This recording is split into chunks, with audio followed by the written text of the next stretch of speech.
பிரியமானவர்களே, இயேசு கிறிஸ்துவின் நாமத்தில் உங்கள் எல்லாருக்கும் என்னுடைய அன்பின் வாழ்த்துக்கள். இந்த நாள் ஜெபிக்கலாமாக நிகழ்ச்சிக்கு உங்கள் அன்போடு வாழ்த்தி நான் வரவேற்கிறேன். எப்படி இருக்கிறீங்க? நல்லா இருக்கீங்களா?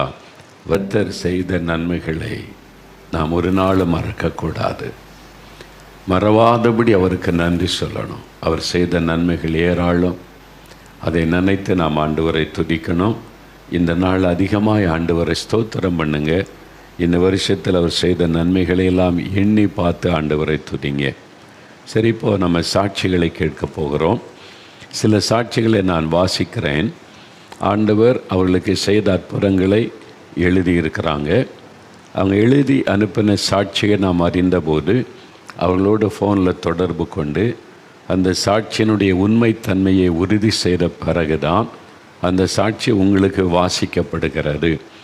இங்கே சாட்சி சொன்னவனுடைய பெயர், ஊர் மாத்திரமல்ல, அவருடைய முழு முகவரியும் நம்மிடத்தில் உண்டு. அவருடைய ஃபோன் நம்பர் நம்மிடத்தில் உண்டு. அதனால் இந்த சாட்சி சொன்னவங்கெல்லாம் அவங்க இந்த நிகழ்ச்சியை பார்த்து கொண்டு இருக்கிறாங்க. அவங்களுக்கும் இது தெரியும். அதனால் இது நம்ம உண்மைத்தன்மையை உணர்ந்த பிறகுதான் இந்த சாட்சி உங்களுக்கு தெரியப்படுத்துகிறோம். இயேசுவுக்கு பொய் சாட்சியெல்லாம் தேவையில்லை. அவர் ஜீவனுள்ள தேவன். சரி, இப்போ சில சாட்சிகளை பார்க்கும்போது உங்களுக்குள்ள ஒரு விசுவாசம் உண்டாகும். இதே மாதிரி அற்புதத்தை இயேசு எனக்கும் செய்வாரே என்று அந்த விசுவாசம் உங்களுக்குள்ளே தூண்டி எழுப்பப்படவும் இயேசுவின் நாமம் மகிமைப்படவும் தான் இந்த சாட்சிகள் உங்கள் முன்பாக சமர்ப்பிக்கப்படுகிறது. முதலாவது சாட்சி சகோதரி செல்வராணி, கொங்கராயன் குறிச்சி. அங்கிருந்து சகோதரி செல்வராணி அவர்கள், எனக்கு கடந்த 20 வருடங்களாக தலைவலி மற்றும் தலை சுற்றல் பிரச்சனை இருந்தது. ஒரு முறை தலைவலி வந்துவிட்டால் 2 வாரங்களுக்கு அந்த தலைவலி இருக்கும். எந்த வேலையும் என்னால் செய்ய முடியாது. நாள் முழுவதும் தலைவலி இருந்து கொண்டே இருக்கும். சரியாக தூங்க முடியாது. சரியாக சாப்பிட முடியாது. இதற்காக மாத்திரை சாப்பிட்டாலும் சிறிது நேரம் சரியாகும். திரும்பவும் தலைவலி வந்துவிடும். இது தவிர ஒரு சத்தம் என் காதில் கேட்டுக்கொண்டே இருக்கும். உனக்கு இந்த பிரச்சனை சரி ஆகாது, சீக்கிரம் செத்துவிடு என்று எனக்குள்ளே யாரோ ஒருவர் பேசுகிற சத்தம் என் காதில் கேட்கும். பாருங்கள், காதில் அந்த சத்தம் கேட்குமா? சிலருக்கு இருதயத்தில் யாரோ பேசுகிற மாதிரி இருக்குதுன்னு சொல்லுவாங்க.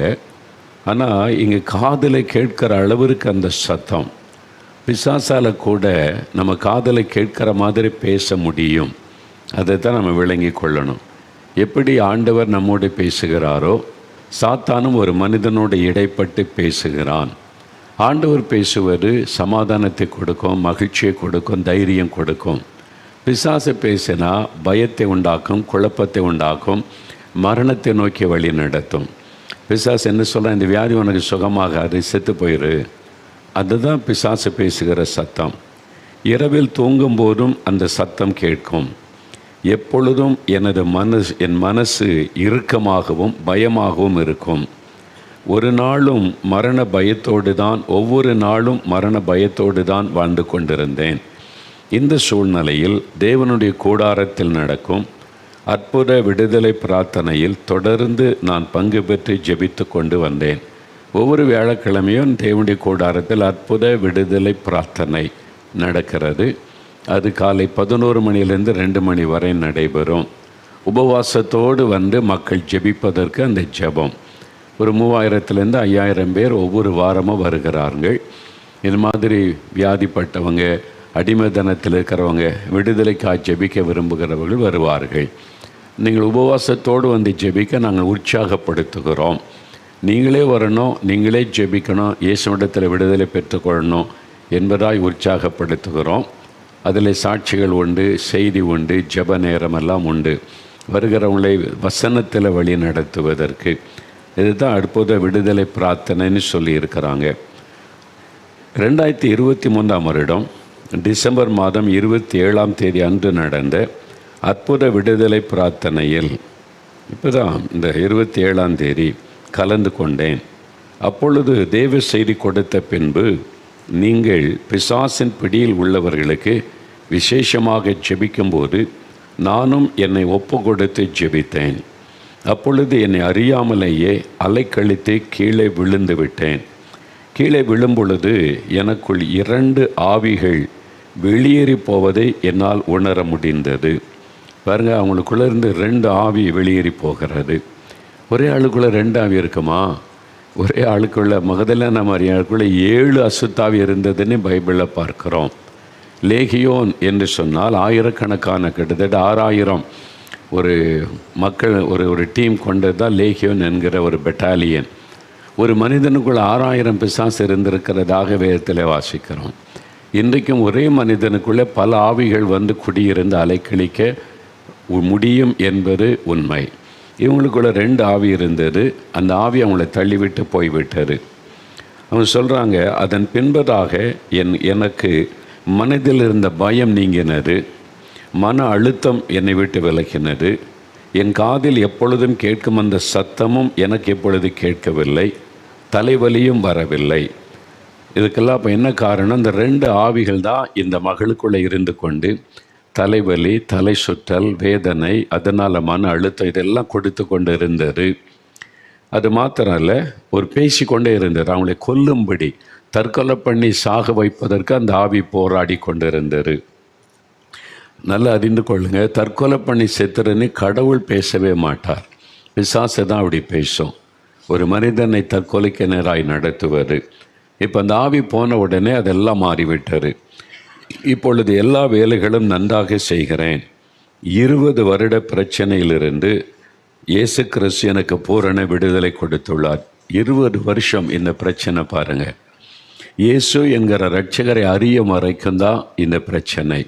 அவர்கிட்ட வந்த உடனே விடுதலை.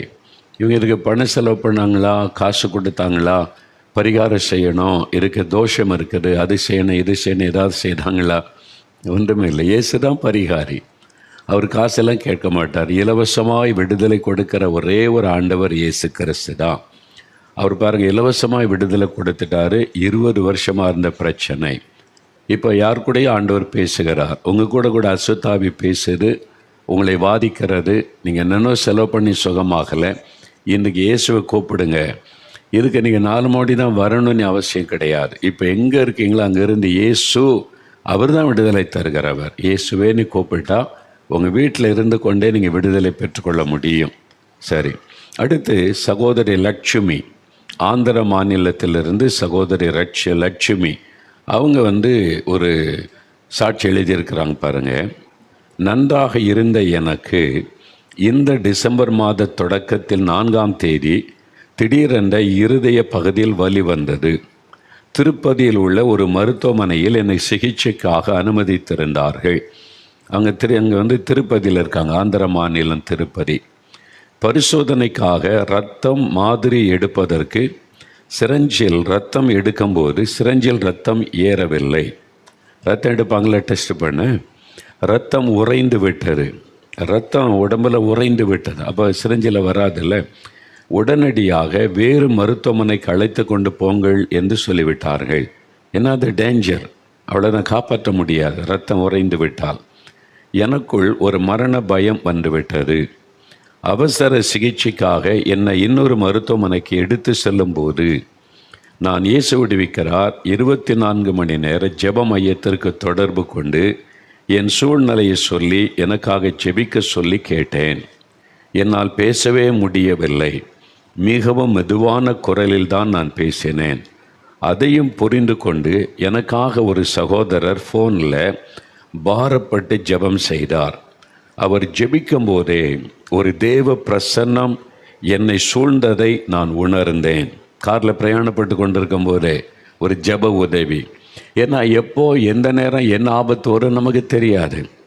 அதனால தான் எனி டைம் நீங்கள் கூப்பிட்டா ஜெபிக்கிற மக்கள் அவைலபிளாக இருக்கணும்னு சொல்லி 24 மணி நேர ஜெப மையத்தை நம்ம ஏற்படுத்தி இருக்கிறோம். அங்கே சகோதரர்கள் சகோதரிகள் ஆயத்தமாக இருப்பாங்க. இந்த ஊழியத்துக்குன்னு ஒப்பு கொடுத்தவர்கள். நீங்கள் விடியற்காலம் 2 மணி கூப்பிட்டா கூட அவங்க உங்களுக்கு ஆட்சேபிப்பாங்க. ஏன்னா எந்த நேரம் என்ன ஆபத்து எப்போ வரும்னு நமக்கு தெரியாதுல்ல. இந்த சகோதரி பாருங்கள், ஒரு மரண போராட்டம் காரில் கொண்டு போகிற நேரத்தில் ஜெபிச்சிருக்கிறாங்க.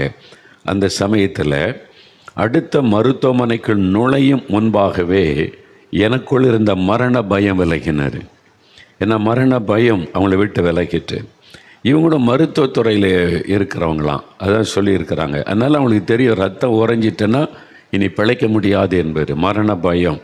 ஜெபம் முதலாவது செய்கிற காரியம், ஆண்டவர் செய்கிற முதலாவது காரியம் பயத்தை விலக்குகிறார்.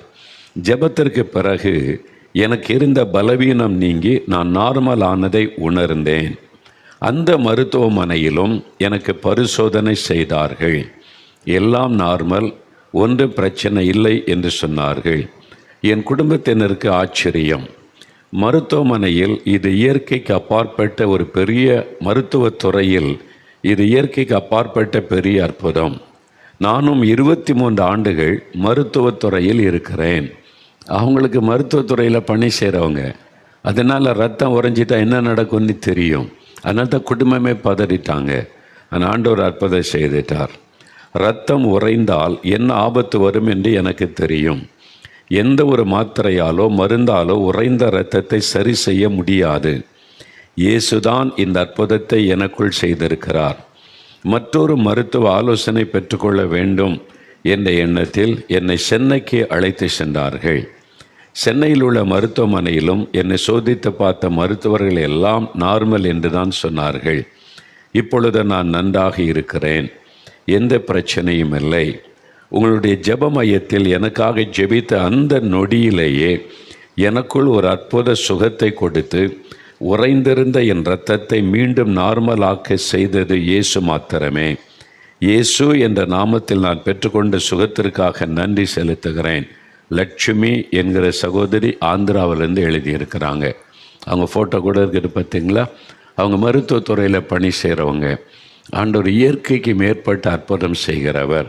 மருத்துவம் சில சமயம் முடியாது என்று சொல்லும், அவங்களால முடிஞ்சதை தானே செய்வாங்க, அப்புறம் கடவுள் தான் அப்படின்னு சொல்லிடுவாங்க. அது மாதிரி முடியாத சூழ்நிலையில் ஜெபித்த போது அற்புதம் செய்தார். நீங்கள் எனி டைம் நீங்கள் ஜெபிக்கிறதுக்கு தொடர்பு கொள்ளலாம்.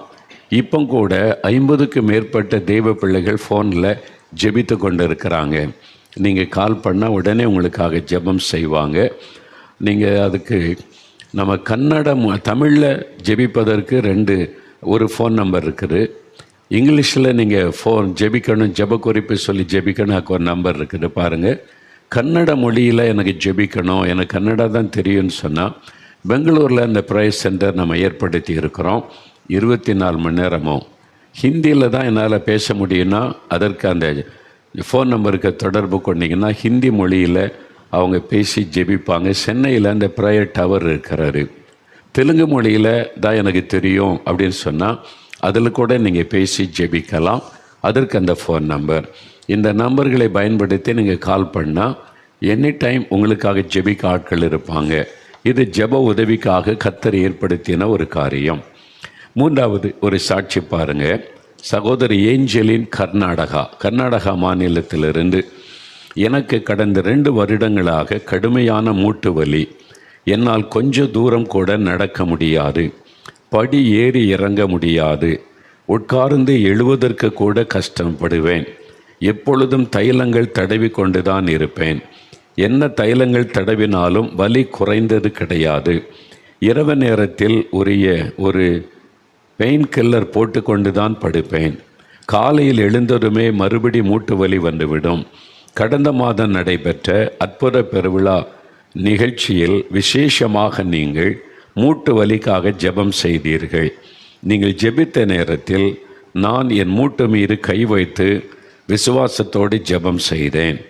மறுநாள் காலையில் எப்பொழுதும் வரும் மூட்டு வலி வரவில்லை. எனக்கே ஆச்சரியமாக இருந்தது. முட்டி போட்டு ஜெபிக்கவே முடியாமல் இருந்த நான் இப்பொழுது 1 மணி நேரம் நேர் முழங்காலில் நின்று ஜெபம் செய்கிறேன். அதிக தூரம் நடக்கிறேன், படி ஏறி இறங்குகிறேன். காலில் எந்த வலியும் இல்லாமல் நன்றாக இருக்கிறேன். என் 2 வருட மூட்டு வலியை முற்றிலுமாய் சுகப்படுத்தின இயேசுவுக்கு நன்றி.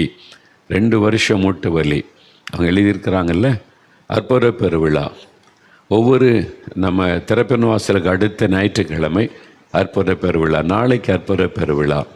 நாளைக்கு இதே நிகழ்ச்சி 7 மணிலேருந்து 9:30 வரைக்கும் அற்புத பெருவிழாவாக நடக்கும். அதில் பாடல், சாட்சிகளை கேட்போம், வசனத்தை கேட்டு அற்புதத்திற்காக ஜெபம் செய்வோம். உங்களுக்கு ஒரு அற்புதம் தேவை தானே? நாளைக்கு முடிந்த உபவாசத்தோட நிகழ்ச்சியில் பங்கு பெறுங்க. உங்களுக்கு தெரிந்த நண்பர்கள், உறவினர்கள் இந்த மாதிரி வியாதியில் கஷ்டப்படுறாங்க, பிசாசு போராட்டத்தில் கஷ்டப்படுறாங்க அப்படின்னா அவங்களுக்கு ஒரு அற்புதம் தேவைன்னா இந்த நிகழ்ச்சியை பார்க்க சொல்லுங்கள். அவங்களுக்கும் இயேசு அற்புதம் செய்யணும்ல, நீங்கள் அதுக்கு உதவி செய்யுங்க. அப்போது அந்த மூட்டு வலியை ஆண்டவர் மாற்றி சுகமாக்கிட்டார். அடுத்தது சகோதரி ஷாலினி, ஈரோட்டில் இருந்து, என் கணவருடைய அக்கா மகளுக்கு இந்த மாதம் 3ஆம் தேதி குழந்தை பிறந்தது. குழந்தை பிறந்த சிறிது நேரத்தில் மருத்துவர் எங்களை அழைத்து, குழந்தையின் நுரையீரல் சுருங்கி இருக்கிறது, அதனால் குழந்தை மூச்சை விட மிகவும் சிரமப்படுகிறது, இருதய துடிப்பும் அதிகமாக இருக்கிறது, உடனே வேறு மருத்துவமனைக்கு மாற்றி சிகிச்சை அளிக்க வேண்டும் என்று சொல்லி வேறு மருத்துவமனைக்கு மாற்றப்பட்டு சிகிச்சை அளித்தும் எந்த முன்னேற்றமும் ஏற்படவில்லை. இப்படிப்பட்ட சூழ்நிலையில் 4 மாவடியில் உள்ள 24 மணி நேர ஜெப மையத்திற்கு தொலைபேசி மூலம் தொடர்பு கொண்டு ஜெபிக்க கேட்டோம். ஊழியரும் மிகுந்த பாரத்தோடு குழந்தைக்காக ஜெபம் செய்தார். தொடர்ந்து நாங்களும் குடும்பமாக இணைந்து விசுவாசத்தோடு ஜெபித்து கொண்டே இருந்தோம். ஜெபத்தை கேட்ட ஆண்டவர் குழந்தைக்கு நல்ல சுகத்தை கொடுத்து சீக்கிரத்தில் வீட்டிற்கு வர உதவி செய்தார். இப்பொழுது குழந்தை நல்ல சுகத்தோடு இருக்கிறது. ஜெபத்தை கேட்டு குழந்தைக்கு பூரண சுகம் தந்த இயேசுவுக்கே நன்றி செலுத்துகிறோம். குழந்தைக்கு ஒரு ஆபத்தான நிலைமை பாருங்கள். நுரையீரல் சுருங்கிட்டுன்றாங்க, ஹார்ட் பீட்டு வித்தியாசப்படுகிறது. இப்போ குழந்தைக்கு உயிருக்கு ஆபத்துன்ற நிலைமை. இந்த மாதிரி சூழ்நிலையில் நாம் ஜெபித்தாலும் சில சமயம் பதஷ்டத்தில் நம்ம கருத்தாக ஜெபிக்க முடியாது. அதுக்கு தான் மற்றவங்களுடைய ஜெப உதவி அந்த நேரத்தில் தேவை. நானே இதை உணர்ந்திருக்கிறேன். சில சமயம் சில நெருக்கமான சூழ்நிலை வரும்போது நம்மால் தனித்து ஜெபித்து போராடி முடியாத சூழ்நிலையில் யாராவது நம்ம கூட சேர்ந்து ஜெபிப்பாங்களா என்று நான் தேடி இருக்கிறேன். அப்படி ஜெபிக்கும்போது அங்கே அற்புதம் நடக்கும். அப்போ அந்த மாதிரி சூழ்நிலையில் இந்த நெருக்கத்தில் உதவி செய்வதற்கு தான் இந்த ஜெப மையம். இதை நீங்கள் பயன்படுத்தி கொண்டு ஜெபிங்க, இயேசு உங்களுக்கு அற்புதம் செய்வார். சகோதரி ஜோதி கேரளாவிலிருந்து அவங்க எழுதியிருக்கிறாங்க, நான் கடந்த 25 வருடங்களாக தைராய்டு பிரச்சனையினால் பாதிக்கப்பட்டிருந்தேன். என்னுடைய கழுத்தின் முன்பகுதி வீங்கி இருக்கும். கழுத்தின் பின்பக்கத்தில் எப்பொழுதும் எனக்கு வலி இருந்து கொண்டே இருக்கும். தைராய்டுக்கு நான் தொடர்ந்து மாத்திரை சாப்பிட்டு வந்தும் கூட வலியோடும் வேதனையோடும் தான் இருந்து வந்தேன். தைராய்டுக்கு நான் மாத்திரை போடுவதினால் எனக்கு தலைமுடி அதிகமாக உதிரும். எப்பொழுதும் சோர்வாகத்தான் இருப்பேன். என்னுடைய இயலாமையினால் எனக்கு கோபம் அதிகமாக வரும். இந்த சூழ்நிலையில்தான் இந்த டிசம்பர் மாதத்தில் 14ஆம் தேதி ஆராதிப்போம் வாருங்கள் என்ற நிகழ்ச்சியை பார்த்து இயேசுவை ஆராதித்து ஜெபம் செய்தேன். ஒவ்வொரு வியாழக்கிழமையும் ஆராதிப்போம் வாங்கள் என்ற நிகழ்ச்சி 1 மணி நேரம், 7 மணிலேருந்து 8 மணி வரை கர்த்தரை ஆராதிப்பார். ஆராதிக்கும் போதே விடுதலை உண்டாகும், சுகம் உண்டாகும். அதெல்லாம் சொல்லி தான் கர்த்தரை ஆராதிக்கிறோம். இவங்க அப்படி ஆராதிச்சிருக்கிறாங்க. அதன் பிறகு என்னுடைய உடல் நிலையில் நல்ல மாற்றம். என் கழுத்து வீக்கம் குறைந்தது. பின் கழுத்தில் இந்த வலியும் இல்லாமல் போனது. கோபம் எதுவும் இல்லாமல் உற்சாகத்தோடு எல்லா வேலைகளையும் செய்ய தொடங்கினேன். தைராய்டுக்கு நான் சாப்பிட்டு வந்த மாத்திரையை நிறுத்திவிட்டேன். இப்பொழுது எனக்கு எந்த பிரச்சனையும் இல்லை. இயேசுவை துதித்து ஆராதித்ததுமே 25 வருடங்களாக எனக்கு இருந்த தைராய்டு பிரச்சனையிலிருந்து பரிபூர்ண விடுதலை கொடுத்த இயேசுவுக்கு நன்றி. வியாழக்கிழமை தோறும் நீங்கள் சோசியல் மீடியாவில் பார்க்கலாம். கம்ஃபர்டர் டிவி சேனலில், நம்முடைய சேனலில் பார்க்கலாம். 1 மணி நேரம் பாடி ஆண்டவரை துதிப்பார். நீங்கள் செய்து பாருங்கள், உங்களுடைய துக்கம் மாறிடும், பயம் மாறிடும், கட்டுகள் அறுக்கப்படும், வியாதி நீங்கிரும். துதிக்கும் போதே விடுதலை சுகம் உண்டாகும். 25 வருஷமாக அந்த தைராய்டு கட்டி மறைந்து விட்டார். பின்பக்கத்தில் இந்த வலி போய்விட்டார். அற்புதமான சுகம். அவங்க துதிச்சாங்க. நீங்கள் துதித்து பாருங்கள், ஆண்டவர் அற்புதம் செய்வார்.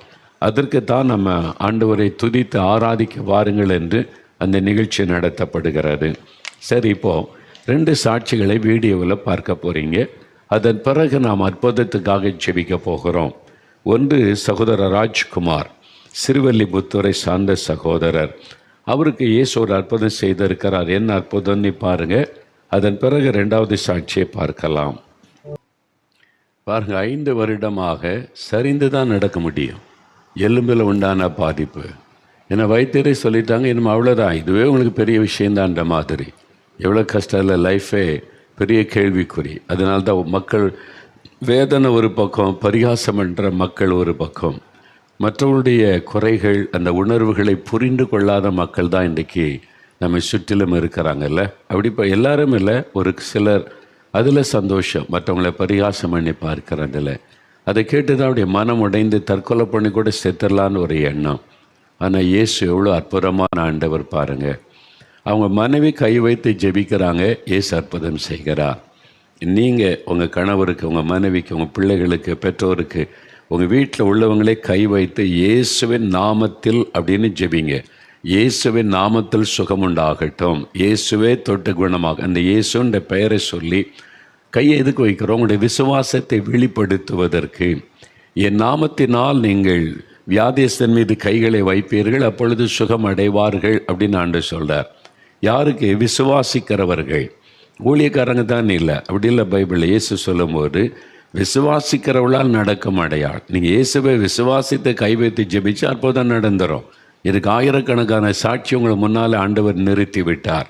அவங்கெல்லாம் முழு நேர ஊழியர்கள் அல்ல, என்னை போல் ஊழியர்கள் அல்ல, பாஸ்டர் அல்ல, அல்லது மிஷினரி அல்ல. அவங்க குழந்தை சின்ன பிள்ளைகள் ஜெபிக்கிறாங்க, அற்புதம் நடக்கிறாரு. அதுதான் இயேசு. இன்றைக்கு நீங்கள் ஜெபிங்க, உங்கள் வீட்டில் அற்புதம் நடக்கும். அது விசுவாசத்தோடு ஜெபிக்கணும். இன்னொரு சாட்சியை பார்த்துட்டு நம்ம ஜெபிக்கலாம். சகோதரர் ராஜன், பெரம்பலூர், இந்த சாட்சியை நீங்கள் கவனிங்க.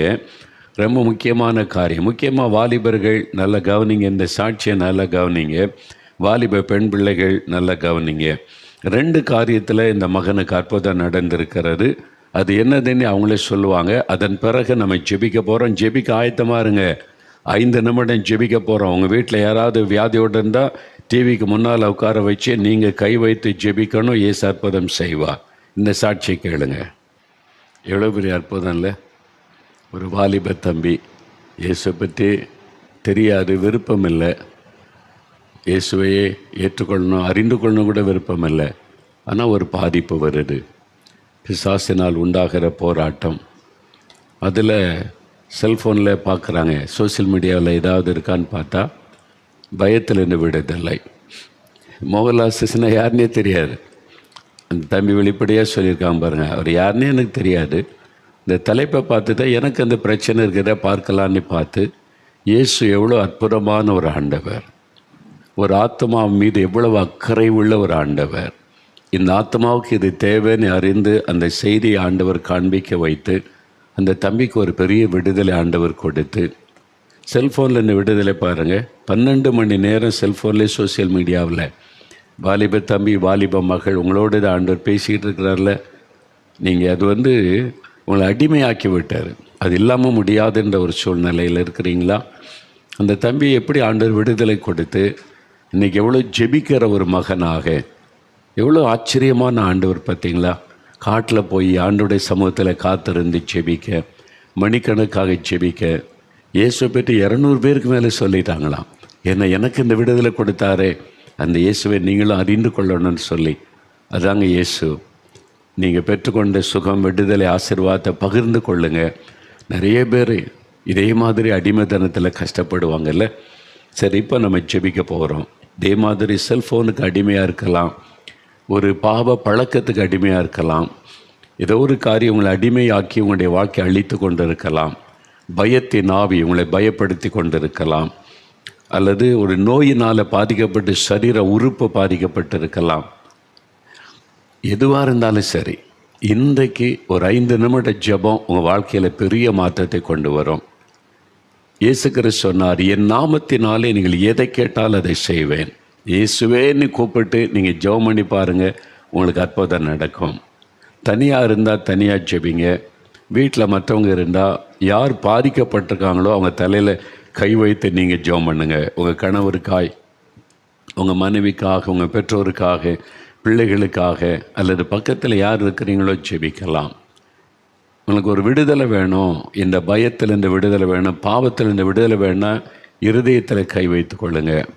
வியாதியிலேருந்து சுகம் வேணும்னா எங்கே பாதிப்பு இருக்குதோ அங்கே கை வைங்க. கண்ணில் பாதிப்பு இருக்குன்னா கண்ணில் கை வைங்க. காதில் பாதிப்பு இருக்குன்னா காதில் கை வைத்து கொள்ளுங்கள். இருதயத்தில் பாதிப்பு இருக்குன்னா இருதயத்தில் கை வைத்து கொள்ளுங்க. எங்கே உங்களுக்கு வலி, வேதனை, கட்டிகள், பிரச்சனை, கை வைத்து கொள்ளுங்க. 5 நிமிடம் தான் ஜெபம். முடிந்தால் முழங்கால் படியிட்டு கொள்ளுங்க. முழங்கால் படியிடுவது ஆண்டவருக்கு முன்னாலே நம்மை தாழ்த்துவதற்கு சமம். அது முடியலை, எனக்கு அப்படிலாம் பழக்கம் இல்லைங்கன்னா உட்கார்ந்து ஜெபிக்கலாம், தவறல்ல. ஆண்டவர் அந்த ஜெபத்தை கேட்பார். இருதயத்தில் தாழ்த்துங்க போதும். ஆனால் கண்களை மூடி ஜெபிக்கணும். நீங்கள் கண்ணை திறந்துக்கிட்டே இருந்தால் அப்படியே பார்த்துக்கிட்டு இருந்தால் எண்ணம் ஒருமனப்படாது. அப்போ விசுவாசம் அங்கே செயல்படாது. விசுவாசம்தான் இந்த ஜெபத்துக்கு ரொம்ப முக்கியம். நீங்கள் கண்களை மூடி இயேசுவை உங்களுடைய மனதில் நினைத்து ஜெபிக்கும் போது தான் ஒரு மனம் உண்டாகும். அப்போ தான் அந்த விசுவாசம் கிரியையில் வெளிப்படும். அந்த விசுவாசத்தோடு ஜெபிக்கும் போது தான் அற்புதம் நடக்கும். இப்போ ஜெபிக்கலாமா? வியாதி உள்ள மேலே கை வைத்து கொள்ளுங்க, அல்லது உங்கள் மேலே கை வைத்து கொள்ளுங்க. இப்போ ஜெபிக்கலாம். கண்களை மூடி ஜெபிக்க ஆரம்பிங்க. இயேசுவே உமக்கு ஸ்தோத்திரம், நீர் இவ்வளவு அற்புதங்களை செய்திருக்கிறீரே, உமக்கு ஸ்தோத்திரம். இப்போ எங்கள் வீட்டில் என் பக்கத்தில் இருக்கிறீங்க, அதற்காக ஸ்தோத்திரம். என் ஜெபத்தை நீங்கள் கேட்குறீங்க, அதற்காக இயேசுவே உமக்கு ஸ்தோத்திரம். இப்போ என்னை நீங்கள் தொட்டு குணமாக்கணும். இயேசுவின் நாமத்தில், இயேசுவின் நாமத்தில் சொல்லுங்கள். இயேசுவின் நாமத்தில் எனக்கு விடுதலை வேண்டும். இயேசு கிறிஸ்துவின் நாமத்தில் எனக்கு சுகம் உண்டாகட்டும். இயேசு கிறிஸ்துவின் நாமத்தில் இந்த வியாதி என்னை விட்டு விலகட்டும். இயேசு கிறிஸ்துவின் நாமத்தில் இந்த பாவ ஆசைகள் என்னை விட்டு விலகட்டும். இயேசு கிறிஸ்துவின் நாமத்தில் பாவ கட்டுகள் அறுக்கப்படட்டும். இயேசுவின் நாமத்தில் அடிமைத்தனத்தின் விடுதலை எனக்கு உண்டாகட்டும். ஜெபம் பண்ணுங்க. மகனை ஜெபம் பண்ணு, மகளை ஜெபம் பண்ணுமா, ஜெபம் பண்ணு. குட்டி பிள்ளைகள் ஜெபம் பண்ணுங்க, அம்மா ஜெபம் பண்ணுங்க. இயேசுவை கூப்பிடுங்க, வாய் தந்து இயேசுன்ற பெயரை சொல்லுங்க. இயேசுவின் நாமத்தில் சுகம், இயேசுவின் நாமத்தில் விடுதலை, இயேசுவை விடுதலை தாரும், இயேசுவை அற்புதம் செய்யும். நீங்கள் ஜெபிக்க ஆண்டவருடைய வல்லமை தொடுகிறது. இப்போ இயேசுடைய வல்லமை உங்களுக்குள்ளே பாய்ந்து வருகிறது. இப்போ விடுதலை, இப்போ கட்டுகள் அறுக்கப்படுகிறது, பாவ கட்டுகள் அறுக்கப்படுகிறது, சாப கட்டுகள் அறுக்கப்படுகிறது, வியாதிகள் மறைகிறது, சுகம் உண்டாகிறது. நல்ல ஸ்தோத்திரம் பண்ணுங்க. இயேசுவே உமக்கு ஸ்தோத்திரம். இயேசுவின் நாமத்தில் சுகம் கொடுக்கிற தேவனுக்கு ஸ்தோத்திரம். இயேசுவே என்னை தொடுகிறதற்காய் ஸ்தோத்திரம். சொல்லுங்க, வாய் திறந்து சொல்லுங்க, இயேசுவே உமக்கு ஸ்தோத்திரம். நீங்க ஜெபிக்க ஆண்டவருடைய வல்லமை பலமாய் இறங்கி கொண்டு இருக்கிறது. அவருடைய தொடுதலை உணர்கிறீர்கள். அவருடைய பிரசன்னம் உங்களுக்குள் இறங்குவதை உங்களால் ஃபீல் பண்ண முடிகிறது. ஒரு வல்லமை பாய்ந்து வருவதை உணர்கிறீங்க. சுகம் உண்டாகிறது. சிலர் கீழே சரிந்து விழுகிறீங்க. குடும்பத்தார் பயப்படாதங்க, அவங்க எழும்பிடுவாங்க. அந்த பலவீனப்படுத்துகிற ஆவி, பயப்படுத்தின ஆவி அவங்களை விட்டு வெளியேறுகிறது. பிசாசு அப்படி தான், சில சமயம் அமைதியாக போக மாட்டான், அலைக்கழித்து தள்ளிவிட்டு போவான். ஆனால் அவன் போய் விடுவான். இனி உங்களுக்கு விடுதலை தான். அதனால் பயப்படாதுங்க, தைரியமாக இயேசுவே ஸ்தோத்திரம்னு சொல்லுங்கள். ஆண்டவர் அற்புதம் செய்து கொண்டு இருக்கிறார். இயேசுவின் நாமத்தில் உங்களுக்கு விடுதலை உண்டாகி கொண்டு இருக்கிறாரு. இப்போ அப்படியே வலதுகரம் வைத்துங்க, எல்லாம் வலதுகரம் வைத்து, இயேசுவே என்னை தொட்டதற்காய் ஸ்தோத்திரம், எனக்கு விடுதலை தந்து விட்டதற்காய் ஸ்தோத்திரம், இயேசுவே சுகம் கொடுத்து விட்டதற்காய் ஸ்தோத்திரம், நான் உம்மை துதிக்கிறேன், ஸ்தோத்தரிக்கிறேன். ஆண்டவரை துதிங்க, அற்புதம் நடந்து விட்டது. தகப்பனே, உம்முடைய பிள்ளைகளுக்கு நீர் கொடுத்த விடுதலைக்காக, சுகத்திற்காக ஸ்தோத்திரம். யார் யார் விசுவாசத்தோடு ஜெபித்தாங்களோ அவங்களுக்கு எல்லாம் அற்புதம் செய்துட்டீங்க. இந்த நிமிஷத்தில் இந்த மாற்றத்தை அவர்கள் காணட்டும். உமக்கே மகிமை செலுத்துகிறோம். இயேசு கிறிஸ்துவின் நாமத்தில் ஜெபிக்கிறோம் பிதாவே. ஆமேன், ஆமேன். ஆண்டவர் அற்புதம் செய்துட்டார். உங்கள் ஜெபம் கேட்கப்பட்டது. விசுவாசிக்கிறீங்களா? உங்கள் விசுவாசம்தான் முக்கியம். ஆமாம், இயேசு என் ஜெபத்தை கேட்டார், என்னை தொட்டுட்டார், அற்புதம் நடந்துட்டு விசுவாசத்தோடு ஸ்தோத்திரம் பண்ணுங்க. இன்றிலிருந்து மாற்றத்தை நீங்கள் காண்பீங்க.